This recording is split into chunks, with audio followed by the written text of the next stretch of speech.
일단은 보면 이제 법규 내용학 출제 경향들을 보면 법의 기초는 거의 출제가 잘 안 됩니다. 나왔던 게 뭐였냐면 법 해석의 이름을 하나 적는 거 하고요. 법 해석의 이름. 그 다음에 이제 두 번째는 뭐였냐면 입증은 어떻게 할 거냐. 입증 방법에 대한 이야기가 한번 나온 적이 있습니다. 그것도 객관식에서 나온 거라서 일단은 뭐 간단히 그렇게 정리를 하시면 되고, 시험과 관련되는 부분은 이게 이제 여러 가지 이야기 많이 나오는데 책 내용이 많다고 해서 두껍다고 해서 모든 시험에 들어갈 자료가 들어가는 건 아니에요. 작년 같은 경우도 이제 국제사법이라고 하는 이제 문제 나왔는데 제 교재에서는 2번 정도 언급이 되어 있었습니다.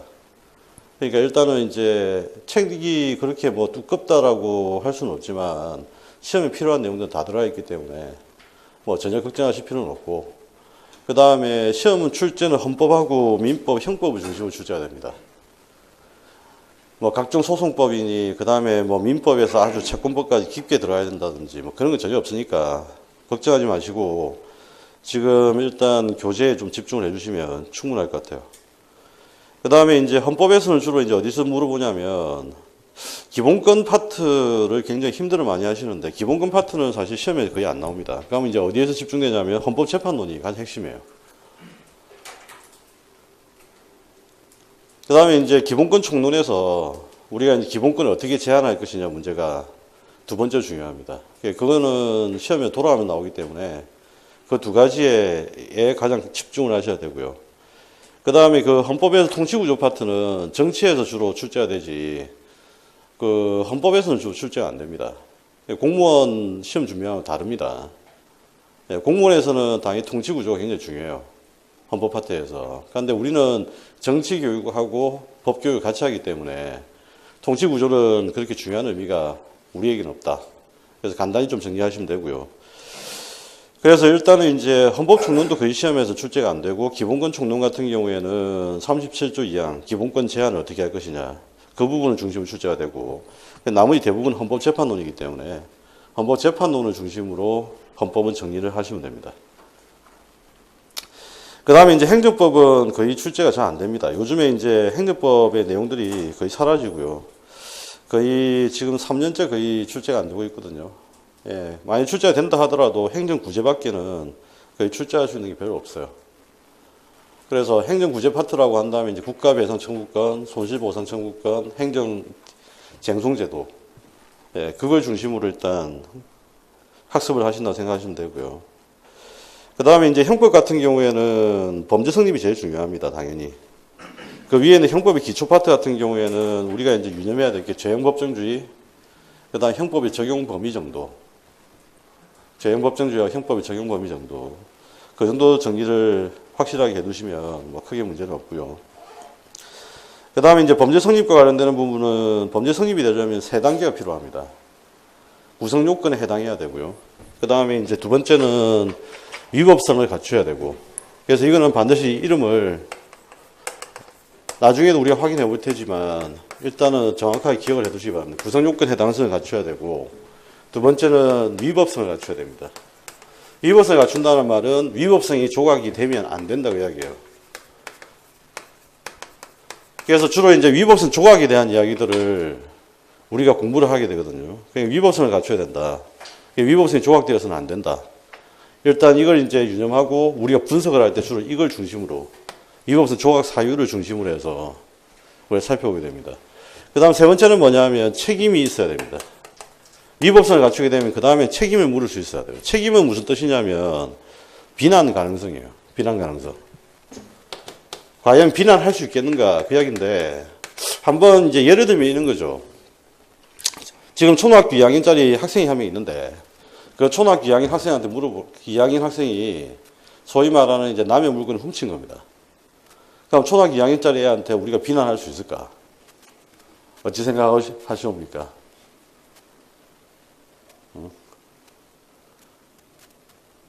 너는 막 나쁜 놈이고 앞으로 싹수가 노랗고 앞으로 보아하니 도저히 지금 현재 인간으로 살아갈 어떤 기미가 안 보인다. 이렇게 이야기를 하실 거예요? 아니면 야단만 그냥 치고 말 거예요? 훔친 행위가 잘못됐다고 가르치고 말 거예요? 그러니까 이게 이제 뭐냐면 바로 비난 가능성의 문제예요. 정신병자가 예를 들면 사람을 막 죽였어요. 그럼 정신병자한테 비난할 수 있습니까? 비난해봐야 그 친구는 못 알아듣죠. 알아들을 수가 없잖아요. 정신병이니까. 그러니까 이렇게 이제 비난 가능성이 없으면 책임이 조각돼 버려요. 그래서 실제적으로 책임의 문제는 비난 가능성의 문제다. 그래서 이것도 마찬가지로 어디에 주목을 하냐면 조각 사유에 주목을 하는데, 문제는 시험 문제에서 지금 현재 위법성 조각 사유는 거의 시험에 출제가 다 됐고, 책임 조각 사유도 한 번 물어본 적이 있습니다. 그리고 이제 올해도 제가 이제 예상하기를 어떻게 예상을 했냐면, 책임 조각 사유 같은 경우에는 우리가 이제 출제가 될 만한 게 일단 없다. 왜 없냐면, 법학자들이 이제 형법학자들이 제일 관심을 가지고 있는 책임 조각 사유는 당연히 법률의 착오예요. 그리고 판례 누적도 법률의 착오가 제일 많습니다. 법을 몰랐다라고 하는 거. 법을 몰랐기 때문에 비난받을 수 없다. 나를 비난할 수 없다. 이런 논리거든요. 나는 법을 몰랐기 때문에. 그러니까 금지된 걸 나는 몰랐다라고 하는 거죠. 이걸 이제 법률 착오라고 하는 건데, 문제는 판례가 법률의 착오가 제일 많습니다. 실제 사건에서. 그럼 관심도가 여기에 보통 집중되어 있는데, 이 문제를 그러면 임용해서 출제를 할 수가 있을까 했을 때, 이거는 아직까지 출제를 할 단계가 안 돼요. 그리고 이 내용 자체가 좀 약간 까다롭습니다. 네, 그렇기 때문에 이거는 출제하기 힘들다고 했고, 그러면 이제 어디로 넘어가냐면 범죄 가담 형태라고 하는 주제가 있어요. 이건 아마 이제 올해 아마 출제가 될 가능성이 제일 큰데, 범죄 가담 형태라고 하는 것은 뭐냐면, 우리가 이제 범행이라고 하는 것들을 한 명이 단독으로 저지르는 것만 있는 건 아니죠. 대부분 다 보면 여러 명이 같이 저지르게 됩니다. 공범. 그죠. 이번에 뭐 청와대 사건도 마찬가지잖아요. 아주 조직적인 공범입니다. 그죠. 그러니까 여러 명이 이렇게 연루되어 있단 말이에요. 그럼 이 공범의 형태에 보면 실제적으로 공동정범이라고 하는 것도 있고, 그 다음에 이제 교사범이라고 하는 것도 있고, 그 다음에 이제 방조범이라고 하는 것도 있고, 이런 형태도 여러 가지 있습니다. 그래서 이 형태들과 관련된 이야기가 일단은 이제 출제가 돼야 되는 파트가 되고요. 그 다음에 이제 이미 기출문제에 들어와 있던 게 뭐였냐면, 여러분들 이런 말 많이 들어보셨죠? 미수? 이런 말 많이 들어보셨죠? 범죄를 완성시키지 못했다. 그런데 이 미수와 관련되는 이야기가 기출문제에 이미 들어와 있었기 때문에, 제가 이제 어떤 이야기를 했냐면, 올해 이제 출제가 된다면 이거, 그 다음에 이거, 형법 파트에서는 둘 중에 하나 출제가 된다 했는데, 이게 출제가 됐어요. 그래서 미수 파트 같은 경우에는 당연히 이제 세 가지 종류가 있습니다. 이건 나중에 보면서 제가 말씀드리겠고. 그러니까 지금 현재 주목을 하셔야 되는 거는 구성요건 해당성 세 가지 사유하고, 그 다음에 범죄 가담 형태하고, 그 다음에 이쪽에 주목을 하시면 돼요. 그래서 이것들만 좀 이해를 해 두시면 뭐 크게 문제는 없고요. 그 다음에 이제 형법 같은 경우에는 형사소송과 관련되는 절차들 좀 알아두셔야 됩니다. 그렇다고 형사소송법 전체를 하라는 이야기는 아니고, 형사 절차와 관련되는 이야기는 신체의 자유와 연결시켜서 정리를 하시면 돼요. 나중에 이제 헌법의 기본권 파트 할 때 신체 자유를 하실 건데, 신체 자유와 연결시켜서 형사 피고인, 피의자의 권리가 어떤 것들이 있고, 그 다음에 이제 재판을 받는 자에게도 어떤 권리가 있는지. 요즘에 보면 최순실한테 이제 특검을 하기 위해서 교도소에 계속 방문을 합니다. 그죠? 근데 우리가 상식적으로 생각해보면 최순실 같은 인물한테는 강제로 막 구인해가지고 이 조사를 할 수 있을 것 같은데 못하잖아요. 못하는 이유가 뭐냐면 형사소송 절차에 형사 피고인하고 피해자의 권리들이 만들어져 있어요. 이제 이 절차가 이제 몇 가지 중요한 포인트들이 몇 가지 있어요. 그래서 시험에서는 사실은 예전에 해마다 꼭 나왔던 파트가 뭐냐면 그게 마지막 파트입니다. 형벌과 형사 절차. 그래서 일단은 이 파트를 나중에 시험 치기 전날에도 이 파트는 마지막으로 꼭 한번 정리를 하고 가셔야 돼요. 대단히 중요한 파트입니다. 소송 절차와 관련된 이야기니까. 그 다음에 이제 민법과 같은 부분인데, 민법은 범위가 굉장히 광범위합니다. 광범위한데, 지금 민법 같은 경우에는 여러분의 시험에 나올 수 있는 것들만 제가 따로 모아가지고 그 민법의 내용들을 재조직했어요. 이해하기 쉽도록. 그래서 민법 파트 같은 경우에는 민법 총칙, 그 다음 물권법, 채권법, 여기 나와 있는데, 물권법하고 채권법은 사실은 법대생들도 굉장히 어려워하는 파트입니다. 그런데 이제 이 부분 같은 경우에는 그 시험에 나올 것만 가지고 몇 가지 기초적인 것들만 정리를 하시면 크게 문제가 없어요. 그러니까 이거는 뭐 깊게 공부를 해야 될 파트가 아닙니다. 그 다음에 이제 친상법이라고 하는 파트가 민법 총칙하고 더불어 제일 출제가 많이 되는 파트입니다. 그러니까 민법에 제일 많이 출제가 되는 파트는 민법 총칙하고 친상법.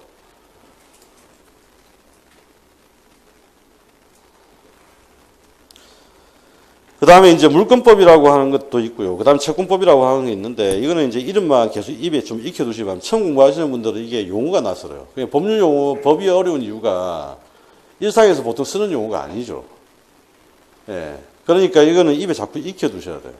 일단은. 그 다음에 이제 친족과 상속에 관한 법률을 정하는 문제인데, 이거는 뭐 나중에 이 파트에 나와 있는 건 친족 범위를 정하는 거, 상속과 관련되는 문제. 이건 대단히 중요한 거고요. 그래서 일단은 이제 친상법에 나와 있는 몇 가지 내용들 정리를 하시면 됩니다. 그래서 민법이 굉장히 범위는 넓지만 고민하실 필요가 전혀 없습니다. 다만 여기에서 이제 몇 가지만 좀 간단히 말씀드리면, 우리가 이제 나중에 이제 법에 대해서 좀 말씀드릴 텐데, 법치주의라고 하는 말을 여러분들은 어떻게 이해를 하고 계십니까? 법치주의가 뭐예요? 법으로 다스린다.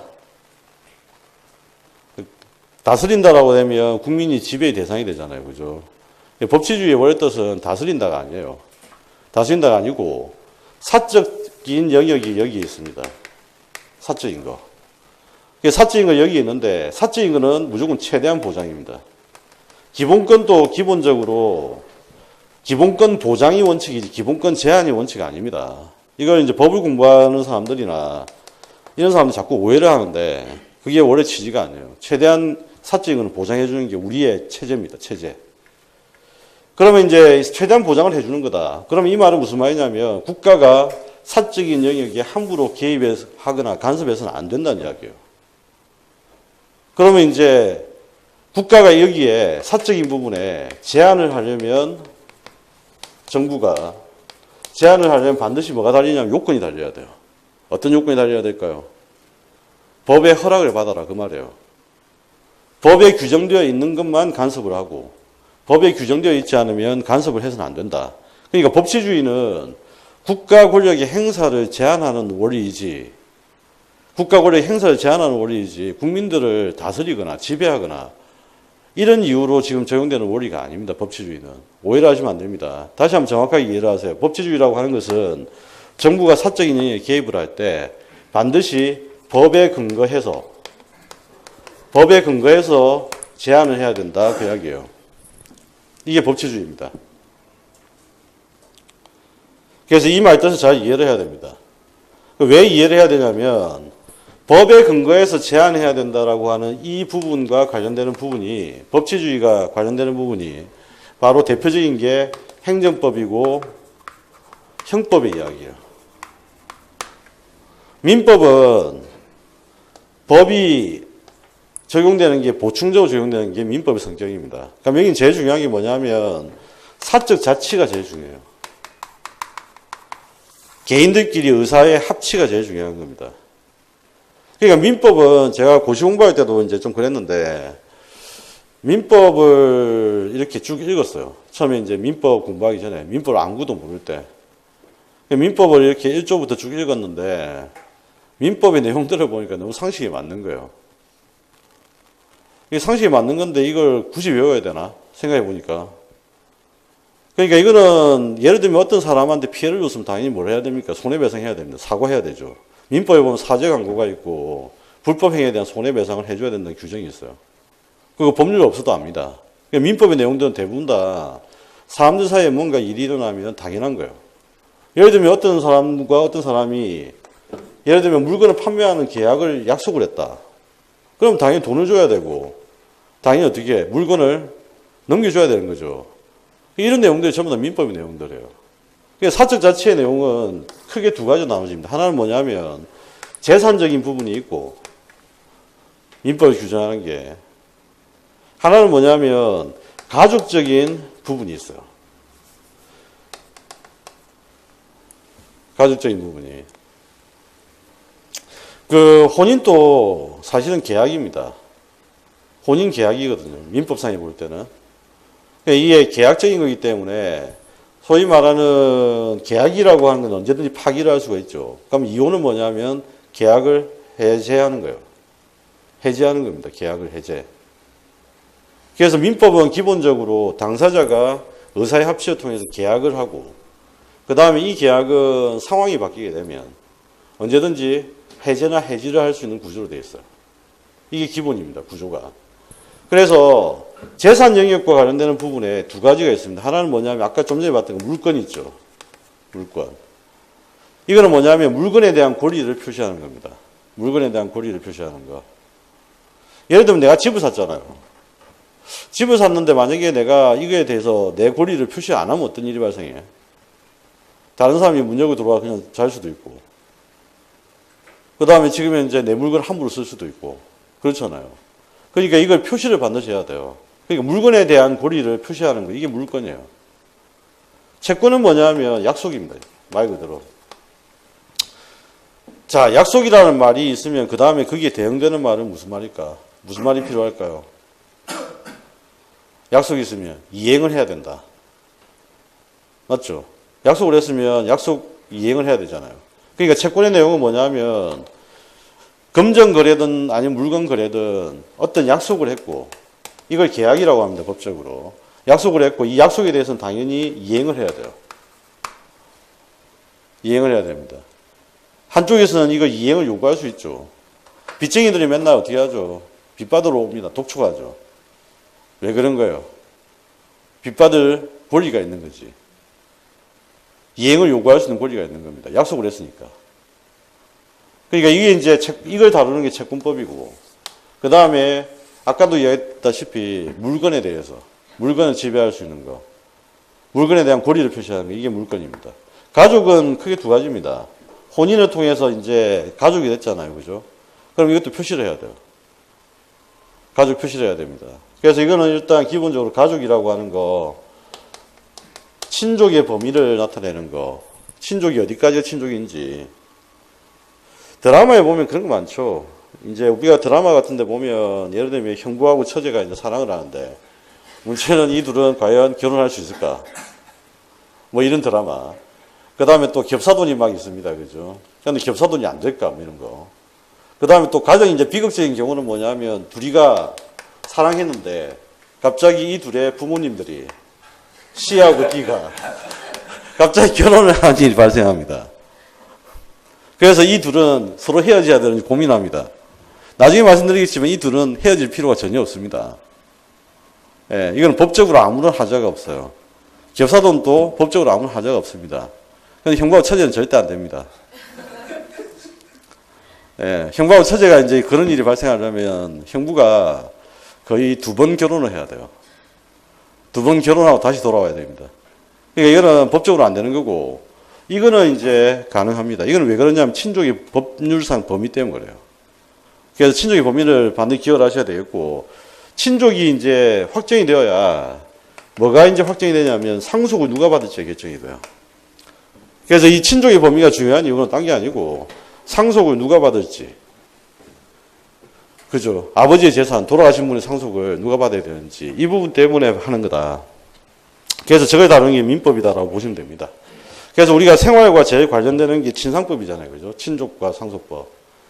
그래서 우리가 이제 생활법률이라고 한 측면에서 볼 땐 친상법이 출제가 많이 되고, 그 다음에 이제 민법 총칙에 나와 있는 기본 논리들이 출제가 많이 되고, 그 다음 물권법, 채권법은 주로 기초적인 내용들 출제가 되니까 전혀 심각하게 공부를 절대 하시면 안 됩니다. 민법은 심각하게 공부를 하는 순간 엄청나게 내용이 방대해지고, 그러면 올해 안에 또 못 끝냅니다. 예, 그래서 일단 필요한 내용들만 정확하게 논리적으로 이해를 해두시고 정리를 하시면 됩니다. 그 다음에 사회법 파트 같은 경우에는 노동법 파트가 계속 시험에 출제됩니다. 이거는 왜 그러냐면 한국인의 법과 생활이나 그 책들이 전부 다 보면 생활법률 책들이에요. 그러니까 이제 여기에서는 전부 다 근로자들이 일을 하고 임금을 받고 해고를 당하고 뭐 이런 이야기들이 가장 핵심이 될 수밖에 없어요. 그 다음에 이제 경제법이라고 하는 건 뭐냐면 독점 규제. 그죠. 대기업의 독점 규제입니다. 대기업이 독점을 하게 되면 독점 가격이 상승을 하기 때문에 소비자가 피해를 봅니다. 이걸 위해서 이제 경제법을 만든 건데, 경제법도 시험에 나올 가능성이 지금 현재는 거의 없습니다. 예. 내용 자체가 시험에서 물을 만한 문제는 거의 없어요. 그 다음에 이제 국제법 같은 경우는 아까 이야기했던 국제사법이라고 하는 파트가 이제 하나 들어와 버린 거죠. 이거는 근데 이제 제가 볼 때는 출제를 할 만합니다. 출제 잘못한 게 아니고 할 만합니다. 왜 할 만하냐면, 뭐 제 교재에 있었기 때문에 그런 말을 하는 건 아니고요. 국제사법이라고 하는 게 요즘에 보면 이제 다문화 사회가 됐다고 하잖아요. 그죠? 그럼 외국인들이 자꾸 들어옵니다. 우리나라도 다문화 사회를 이제 계기로 해서 외국에 자꾸 우리나라 사람이 나가요. 그럼 예를 들면 외국에 나갔다가 프랑스 여인을 하나 만났는데 결혼을 하게 됐어요. 외국에서. 혼인을 했습니다. 그죠? 그러면 이제 프랑스에서 혼인을 하고 혼인신고를 하게 되면 한국에서 과연 인정을 받을 수 있느냐 없느냐. 반대로 마찬가지입니다. 프랑스 남성이 한국에 와가지고 한국 여성을 만나 결혼을 했는데 받을 수 있는지 없는지. 그 다음에 중국 사람이 우리나라에서 와가지고 땅을 사고 싶어요. 땅을 과연 거래를 할 수 있는지 없는지. 사적인 어떤 거래와 관련되는 부분인데, 원래 국제법은 국가와 국가 간의 관계를 규율하는 법이거든요. 그러니까 국가 대 국가의 관계를 규율하는 법이기 때문에 원래는 사법적인 내용을 안 다뤄요. 그런데 문제는 이게 교류가 활발해지고 다문화 사회가 되니까 이 사적인 거래와 사적인 관계를 맺는 일들이 많아지잖아요. 그죠? 그럼 이걸 이제 어떻게 다룰 거냐? 그걸 다루고 규정하고 있는 법이 국제사법이에요. 옛날에는 이걸 뭐라 부르냐면 섭외사법이라고 불렀거든요. 근데 이 섭외사법이라는 표현이 일본식 표현입니다. 지금도 뭐 법률에 보면 표현 자체가 일본식 표현이 되게 많은데, 특히 옛날 그 법학통론이라는 이런 책들 보면 일본식 표현이 대단히 많아요. 근데 이 표현은 이제 일본식 표현이 안 쓰고, 지금 현재 법명은 어떻게 되어 있냐면 국제사법이라고 표현이 되어 있습니다. 예, 그래서 국제사법이라고 하는 거 용어를 좀 알아두시고 이해를 좀 잘 해두시면 되겠다, 그 이야기입니다. 그 다음에 이제 교재에 대해서 좀 말씀을 드리면, 뭐 교재 같은 경우에는 이것도 마찬가지입니다. 여러 책들 참고로 해서 단권화 교재형들을 만들었고요. 단순하게 뭐 법학통론을 옮겼다거나 아니면 개론서 전체를 뭐 통째로 그냥 그대로 옮긴 책은 아닙니다. 이거는 시험에 맞게끔 제가 내용들 재구성하고 뽑아서 만드는 거기 때문에 일단은 필요한 내용들은 제가 보기에 거의 다 들어가 있고요. 그 다음에 주요 판례하고 사례 같은 경우에도 지금 현재 예를 거의 들어놓고 있습니다. 그리고 제가 이제 법 강의할 때는 사례를 제일 많이 들어요. 그래서 이것저것 사례를 들어서 많이 하기 때문에 사례를 좀 잘 체크하시고, 작년에 이제 시험문에 나왔던 게 뭐였냐면 설탕을 독약으로 오인하고 먹인 경우, 이 사례가 나왔는데 이걸 제가 파이널 때 사례로 제시를 했었어요. 설탕을 독약으로 오인하고 먹였다. 그럼 이 사람을 처벌을 해야 되느냐 말아야 되느냐. 처벌해야 됩니까 말아야 됩니까? 이 사람은 위험한 인물이에요, 위험한 인물이 아니에요? 설탕을 먹이면 사람은 안 죽습니다. 그죠? 사람은 안 죽습니다. 그러면 이제 이거는 미수입니다. 미수인데, 문제는 이제 설탕을 독약으로 먹여서 사람을 죽이려고 했다라고 했을 때 이 사람은 위험한 사람일까, 위험한 사람이 아닐까? 위험한 사람이죠. 왜냐하면 사람을 죽이려고 하는 고의가 있어요. 이런 식으로 이제 위험성에 대한 판단을 해서 처벌을 하는 거예요. 근데 이 사람은 어떨까요? 이 사람이 이제 일본에 여행을 갔다가 뭘 만났냐면, 일본에서 이제 소위 말하는 그 여러 가지 어떤 뭐 굿 비슷한 거 있잖아요. 굿 비슷한 거. 예, 그래서 이제 인형을 하나 사온 거예요. 목각 인형을. 그리고 목각 인형에 이름을 붙였습니다. 자기가 이제 제일 괘씸하게 생각하는 사람. 그래서 김아무개 이름을 딱 붙여놓고 인형 머리에다 딱 붙여놓은 상태에서 오늘 하루는 머리만 한 10번 찌르는 거예요. 칼로. 그 다음 날에는 목만 한 10번 찌릅니다. 그 다음에는 또 가슴을 계속 한 10번 찌르는 거예요. 이 행위를 한 달 동안 계속 반복을 했더니 김아무개가 진짜 죽었어요.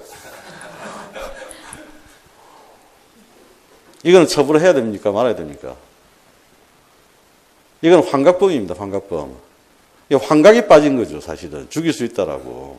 위험하긴 위험한데 애초에 지금 이제 판단 능력이 떨어지는 사람이에요. 이런 사람들은. 그러니까 미신범이나 환각범들 처벌도 안 합니다. 이건 전혀 일어날 수 없는 일들이잖아요. 그죠? 행위로 옮긴 것도 아니고. 예, 그냥 인형에다 칼만 찢어서 뿌립니다, 계속. 예, 이런 식으로 나중에 이제 사례를 계속 들어가지고 말씀드릴 거니까 일단은 뭐 법에 대해서 공부하실 때 크게 부담 느끼지 마시고요. 일단은 제가 보기에는 마음가짐이 제일 중요한 것 같아요. 마음가짐이. 이제 어떤 마음가짐이냐면, 저도 이제 제일 처음에 이제 개인적으로는 사실 학교에서 제가 강의를 하고 애들한테 이야기를 할 때 소프트웨어 공부를 하라고 제가 한 10년 전부터 떠들었거든요, 학교에서. 그 정도 이제 떠들었는데, 제가 이제 그렇게 떠들기만 하고 제가 공부를 안 하면 안 되잖아요. 그래서 이제 개인적으로 이제 컴퓨터 뭐 언어라든지 아니면 소프트웨어를 공부를 좀 했어요. 공부를 했는데, 처음에는 야, 이걸 정말 할 수 있을까? 일단 처음에는 이제 두려움이 왔습니다. 근데 용어들이 왜냐하면 제가 예전에 이제 그 컴퓨터 처음 나왔을 때 요즘에는 윈도우에서 마우스 클릭하면 되잖아요. 그죠? 근데 예전에는 초창기의 컴퓨터는 이게 아니었어요. 왜냐하면 컴퓨터 명령어를 다 써야 돼요. 도스 체제였기 때문에. 이 컴퓨터 명령어를 옛날에 이제 기억을 해보니까 뭐 그냥 막연한데 아마 할 수 있지 않을까? 그냥 생각에. 그래서 일단은 뭐 무슨 말인지 모르는데 그냥 여러 번 그냥 반복해서 읽다가 계속 공부를 좀 하다 보니까 이 무슨 말인지 대충 알겠다. 이건 되더라고요. 그게 무슨 말이냐면, 일단은 처음 공부하실 때 제일 중요한 게 마음가짐이거든요. 일단 계속해서 내가 이게 어렵다, 두렵다고 생각하는 순간, 이거는 객관적인 판단이 이제 상실됩니다. 그러니까 일단은 제일 중요한 건, 그냥 우리가 처음 여행 가면 낯설죠. 어느 나라 여행을 가면 낯섭니다. 근데 처음에 이제 여행을 가니까 신기하잖아요. 그냥 신기한 거 보듯이 그냥 편하게 보시면 돼요. 편하게 보시고 반복을 하시다 보면 이런 말이 대충 돼 있고 할 수 있다 그 이야기인데, 제가 드리고 싶은 이야기는 시중에 만약에 어떤 사람들한테 판매하기 위해서 만든 책들이 있다. 그러면 그 책들은 대부분 다 사람들이 읽을 수 있는 책들이에요. 그죠? 안철수도 사람이고 나도 사람인데 뭐 안철수만 백신을 만들 수 있다는 법은 없잖아.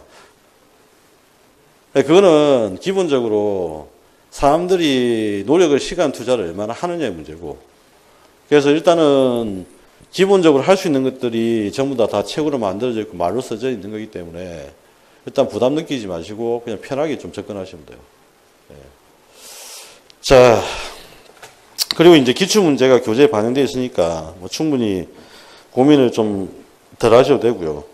법과사의 교과서, 법과정치 교과서 내용들도 필요한 내용들은 제가 다 언급을 할 겁니다. 그리고 이제 교재에도 거의 다 이제 이런 것들이 반영되어서 만든 책들이고, 그 다음에 또 제일 이제 수업을 하다 보면 제일 많은 질문이 한국인의 법과 생활을 자꾸 봐야 되는지 물어보는데, 한국인의 법과 생활 같은 경우도 사실은 이제 출제와 관련되는 분들이 있죠. 법교육학 입문서 쓰신 분들도 거기에 들어가 있고.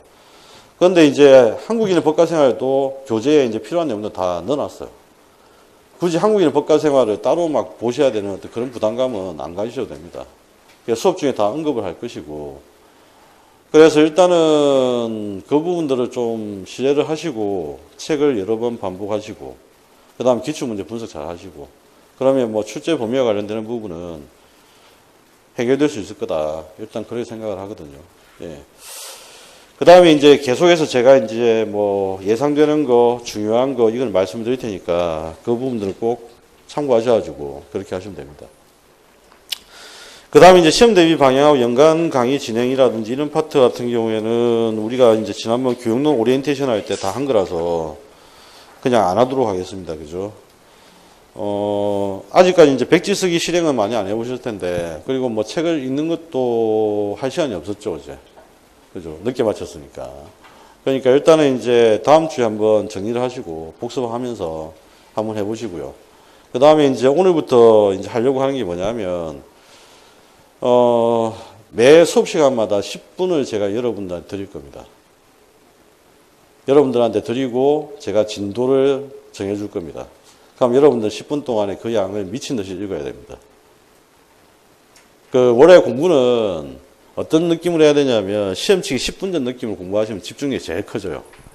왜 시험치기 10분 전 학교 다닐 때 시험치기 10분 전 어떤 느낌으로 공부하십니까? 이해를 하든 안 하든 상관없이 막 미친 듯이 집중해서 막 보죠. 그러니까 그런 방식으로 일단 연습을 좀 하셔야 돼요. 그래서 10분 정도 시간을 드릴 거고, 그 진도를 10분 동안 집중해서 읽는 걸 좀 연습을 하시고요. 그 다음에 제가 확인을 할 겁니다. 쪽지 시험을 칠 수도 있습니다. 과연 10분 동안 진짜 집중해서 읽었는지 안 읽었는지. 그래서 지금 일단은 훈련을 좀 하시는 게 아마 저하고도 그게 좋을 거고요. 왜냐하면 사람이 경로가 잘 안 바뀌어요. 제가 아무리 이제 좋은 방법을 가르쳐주고 이렇게 하면 좋겠다라고 해도 집에 돌아가셔가지고 듣긴 들었는데 본인이 실천하기 잘 안 됩니다. 근데 제일 중요한 거는 뭐냐면 우리가 이제 알고 나서 그 다음 실천을 하는 게 제일 중요해요. 근데 대부분 사람들은 알고 나서 그 다음 실천 잘 안 합니다. 이게 이제 습관이 사실은 바뀌기 힘들거든요. 그래서 일단은 작년까지는 그냥 갔는데 말만 했었는데 올해는 제가 마음먹기를 무조건 시험 각 수업 시간 10분 전에 시간을 10분 동안 주고 일단은 그리고 수업은 40분을 해서 그 내용을 마무리하고 그 다음에 또 10분 시간 드리고 이렇게 해서 매 시간마다 집중해서 좀 읽는 연습을 좀 하고요. 그렇게 해서 나중에 이제 확인을 하시면 좀 더 낫지 않을까. 근데 만약에 이제 효과가 없다. 난 도저히 못하겠다. 이렇게 이제 여론이 막 들끓으면 다시 원상태로 복귀를 할 건데 아마 그렇지는 않을 겁니다. 그러니까 2차 수업 실현하는 친구들한테도 제가 이제 애들이 굉장히 힘들어했어요. 뭘 힘들어했냐면 면접을 우리끼리 잘할 수 있을까? 이겁니다. 시중에 보면 면접책도 많고 많아요. 근데 제가 면접책을 뭐라고 이야기했냐면 면접책을 일단 먼저 보지 마라. 보지 말고 면접책에 나와 있는 그 문제 있죠, 문제. 상황만 들고 와서 너희들끼리 답을 한번 만들어 봐라. 그 답을 만들고 난 다음에 지금 시중에 나와 있는 면접책의 답하고 비교해 봐라. 그러면 이제 어떤 답이 더 좋은지가 판단이 될 거다. 근데 애들이 했던 말이 처음에는 굉장히 낯설고 힘들어 했는데 실제로 자기들이 해보니까 이제 했던 말이 뭐였냐면 자기들이 쓴 답이 더 낫대요. 시중에 나와 있는 면접책 답보다. 그러니까 이게 가능하다니까요. 근데 여러분들이 실제적으로 자꾸 불안해하는 거예요. 뭔가 이게 답이 없으면 불안해하고 막 그런데 전혀 불안해하실 필요 없어요. 그 정도 여러분들이 사고를 하고 고민을 하면 충분히 여러분도 할 수 있습니다. 그러니까 수동적이기보다는 한번 적극적으로 한번 여러분들이 부딪혀보고 그 다음에 거기에서 얻어가는 것들은 얻어가시면 더 많은 것들을 좀 얻어갈 수가 있어요. 예. 그래서 일단은 그렇게 하시고요. 그 다음에 이제 노량진 분위기라든지 수험생 분위기가 사실은 심리적으로 제 압박받는 게 뭐냐면 공포감입니다. 이제 공부를 이제 하시다 보면 옆에 이제 친구들, 그 다음 공부하는 친구들 만납니다. 야, 어떤 책이 정말 좋다던데. 그러면서 이제 그 책을 안 보면 왠지 시험에 떨어질까 하던 불안감이 막 이제 밀려옵니다. 그리고 불안함이 막 초조감이 오죠. 근데 저는 사실 제일 안 좋은 게 이거라고 생각해요. 강의하는 사람도 제일 안 좋은 게 수험생들한테 공포감을 조성하는 사람이 제일 안 좋죠. 이게 수험 생활에 공포감을, 학습 동기를 높여주는 건 좋은데, 그렇다고 해서 뭐 어떤 공포감을 이제 높일 때 보면 어떤 내용을 안 봐서, 그 다음에 이 정도까지 안 해서, 뭐 이렇게 하고, 그 다음에 이제 어디서 할지도 모르니까 너희들은 완벽하게 통째로 외워야 된다. 이건 아닌다고 저는 생각을 해요. 그게 아니고, 이거는 이제 전문가의 모습이 아니죠. 전문가는 정확한 방향을 제시를 해야 되고, 거기에서 일단 심리적 안정감을 제공을 해줘야 되고, 그 심리적 안정감을 바탕으로 열심히 하도록 격려를 해줘야지.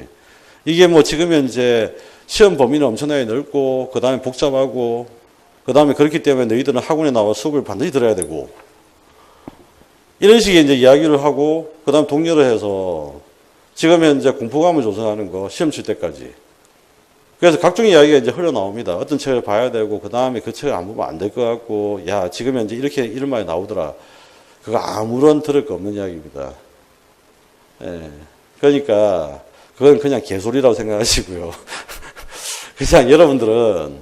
그냥 여러분들 가는 길로 일단 가서 마무리를 하시는 게 제일 확실하고 안정된 길입니다. 그래서 일단은 지금 현재 제가 제시해드렸던 범위, 기출문제를 분석해봐도 기출문제의 거의 같은 주제가, 동일한 주제가 반복되는 게 70%에 80%예요. 그 다음 새로운 주제에 들어오는 게 20%밖에 안 됩니다. 합격 당락을 좌우하는 건 70%, 80% 좌우하는 건 20% 좌우하지 않습니다. 그러니까 일단 70%, 80%를 정말 열심히 해야 나중에 20%도 운이 닿아서 맞추어서, 한 문제가 더 맞추어서 합격을 하는 거예요. 근데 그건 다 제껴두고, 막 새로운 거, 그 다음에 이상한 거, 복잡한 거, 여기에 막 미친 듯이 집중합니다. 왠지 그거 못하면 시험 안 될 것 같고. 그래서 뭐 경제학 연습 문제 풀이할 때도 약간 이상한 게 과학 증상이 있어요. 수험생들이. 과학 증상이 있어서 남들이 못 푸는 걸 내가 풀었을 때 쾌감을 느끼는 것 같아요. 근데 그러실 필요가 전혀 없어요. 남들이 그 못 푸는 거 어려운 거 그 시험 문제 잘 안 나옵니다. 그거 미친 듯이 붙잡고 있어봐야 시험에 잘 안 나오는데 확률적으로. 그걸 왜 붙잡고 있냐고요. 그러니까 그런 시간 낭비는 1년 만에 하지 마세요. 제가 여러분들이 만약에 수험 생활을 한 5년 잡고 하신다면 진짜 책 한 페이지 단어 하나까지 자세하게 하나씩 다 이야기할 겁니다. 근데 이게 아니고 1년 만에 지금 끝내야 되는 시험이잖아요. 기본적으로. 그럼 1년 만에 끝내려면 1년 만에 맞는 전략을 써야지. 그러니까 일단은 그게 제일 중요하니까 지금은 책을 여러 번 반복을 해서 1, 2월 달은 충분히 읽고 입에 익혀두세요. 그리고 10분 타이머에 드리는 거는 그 집중력을 훈련을 좀 시키려고 하는 겁니다. 그 다음에 책을 빨리 읽는 습관이 안 되신 분들한테 그렇게 하는 거예요. 그래서 어렵고 낯선 내용일수록 처음에 책을 읽을 때는 집중해서 빨리 읽어야 돼요. 이게 훨씬 효과적입니다. 그 다음에 이제 그러고 난 다음에 다시 이제 꼼꼼하게 읽는 건 그 다음이 문제예요. 왜냐하면 그 다음에 읽을 때는 어느 정도 이렇게 걸러지거든요. 아, 이건 집중해서 좀 읽어야 되겠구나. 이거는 지금 현재 대충 읽어도 되겠구나. 이게 걸러지기 때문에 그 다음부터는 집중해서 읽어야 되는 건 천천히 자세히 보고 나머지는 걸러서 읽으면 돼요. 그러니까 일단은 처음에 읽을 때는 무조건 집중해서 빨리 읽는 거. 그러니까 집중력 훈련도 좀 하고. 그래서 10분 읽기를 일단 먼저 시행을 한번 해볼까 합니다. 저 인간이 별짓을 다 한다고 생각하실 텐데, 예, 별짓을 다 합니다. 제가 매해마다 사실은 고민을 하거든요. 매해마다 고민하는 게, 제가 이제 고시 공부를 해본 적도 있고 해서, 사실은 수험생들이 어떤 마음인지 대충 알아요. 그 다음에 이제, 저는 고시 공부 사실 오래 한 건 아닙니다. 오래 한 건 아니고, 고시 공부를 하다가, 그때 이제 노무현 대통령이 2002년 대선이 있었죠. 대선 때 이제 선거운동을 해야 되지 않겠니? 선배들의 압력과 재촉에 의해서 갑자기 고시 공부를 하다가 그만뒀습니다. 고시 공부를 하다가 그만두고, 왜냐하면 저는 고시를 합격해서 뭔가 이렇게 뭘 해야 되겠다 생각을 해본 적이 별로 없어요. 그냥 고시 공부에 자격증 따서 그냥 뭐 인권 변호사라 하면서 밥이나 먹고 살지 뭐 대충 이 정도였거든요. 예. 그래서 이제 크게 뭐 이걸 목숨을 걸고 내가 반드시 사법시험을 합격해서 뭘 해야 돼 이런 게 없었기 때문에 사실은 정리하는 게 좀 쉬웠고, 그 다음에 또 뭐 나중에 이제 선거 끝나고 나면 다른 일을 해도 되겠지. 그래서 뭐 실제 선배들 같은 경우에는 국회의원 보좌관부터 해서 뭐 여러 가지 도움을 주겠다는 이야기를 많이 들었는데 그것도 제 스타일도 아니더라고요. 왜냐하면 모시고 싶은 국회의원이 없는 거예요. 그 당시에 보니까. 그래서 이것도 좀 아닌 것 같고. 그래서 이제 너무 고민하다가 이제 시민단체에 가서 일 좀 하다가, 근데 시민단체 일하기 전에 제가 일했던 곳이 이제 컨설팅 회사였어요. 그래서 이제 컨설팅 회사에서 한 2년 정도 일을 하면서 돈을 좀 벌었죠. 왜냐하면 그 당시에 워낙 좋았기 때문에. 그래서 돈을 벌었는데, 그 전에 이제 사실은 고시 공부할 때 제가 이제 그 친구들, 선배들한테 돈을 한 3천만 원, 5천만 원 정도 빌렸거든요. 공부를 내가 3년 동안 공부를 하고 합격과 동시에 내가 갚겠다. 그렇게 하고 이제 돈을 빌려가지고 공부를 했기 때문에, 그래서 이제 시험 그만두는 순간, 이 빚을 갚아야 된다. 이 생각에 이제 일을 하다가. 근데 이제 컨설팅 회사라는 곳이 사실 좀 그래요. 약간 사기, 반사기입니다. 예, 반사기입니다. 그래서 다니다 보니까 이제 무슨 생각이 드냐면, 이걸 계속 해야 되나? 회의감도 밀려오고, 그 다음 이걸 계속 지금 제가 하고 있는 짓이 무슨 짓인지 약간 이게 조금 마음에도 안 들고, 그래서 이제 결국은 그만두고요. 그만두고 이제 들어갔던 게 이제 시민단체에 이제 들어가서 일을 하기 시작했고, 그러다가 진짜 뒤늦게 대학원에 간 거예요. 대학원을 간 이유도 사실은 학교에서 뭘 하려고 갔던 건 아니었고, 말 그대로 그냥 시민단체에서 교육 부분을 제가 이제 좀 하고 싶었는데, 교육 분야를 하고 싶은데, 이게 지금 교육 분야와 관련된 글을 쓰려는데, 면허증이 없으면 안 되겠더라고요. 소위 말하면 면허증이 이제 석사, 뭐 박사 있는 증이잖아요. 그죠? 거기에서 학회에 뭐 글도 쓰고 뭐 그렇게 하니까. 그래서 이제 이거 면허증에 따가지고 글이나 좀 쓸까. 그 생각으로 이제 대학원을 갔는데 판이 커진 거예요, 이게. 사람이 이제 이게 참 길이라는 게 정말 이상하죠. 저는 어릴 때 사실은 뭐 학자가 된다, 교수가 된다는 이야기 절대 안 한다고 했어요, 제가. 주변에서는 그런 이야기 할 때마다 난 절대 안 한다. 왜 안 한다고 했냐면 공부가 끝이 없어요. 어릴 때 이제 눈치를 챈 게 뭐였냐면 공부는 끝이 없다. 내가 죽을 때까지 결론을 못 내리고 아마 죽을 거다. 그런 일을 내가 왜 하나. 그래서 공부를 절대 안 한다고 했는데 이게 사람 진짜 운명이나 길이 좀 이상한 게 근데 이걸 공부를 지금 하고 있는 거예요. 이게 좀 약간 이상하죠, 진짜로. 그러니까 시간을 어떻게 보내느냐가 자기 인생에서 제일 중요한 것 같아요. 그 시간을 어떻게 보내느냐. 그러니까 지금 현재 시간을 여러분들 잘 보내셔야 나중에 1년 뒤에도 2년 뒤에도 3년 뒤에도 그러니까 여러분이 의도치 않은 길로 갈 수도 있고 그런데 어쨌든 그 시간을 어떻게 보느냐에 대한 믿음을 좀 가지고 계셔야 돼요. 그래서 1년 동안 최대한 효율적으로 시간을 많이 잘 보내시고 그래서 말씀드렸던 대로 10분 집중 훈련을 하는 걸로 그렇게 하도록 하겠습니다. 그래서 10분 집중 훈련이 끝나고 나면 거기 3페이지 나와 있는 법교육 주제 요약이 있죠. 그 내용에 대해서 그 내용을 가지고 우리가 법 전체를 한번 조망을 좀 해보고 그리고 나서 진도를 본격적으로 나가도록 뭐 그렇게 하는 방향으로 그렇게 하겠습니다. 예, 잠시 끊었다가 10분 집중 훈련을 하고요. 그 다음에 30분부터 40분까지 휴식을 잠시 취하시고 40분부터 시작을 하도록 그렇게 하겠습니다. 예.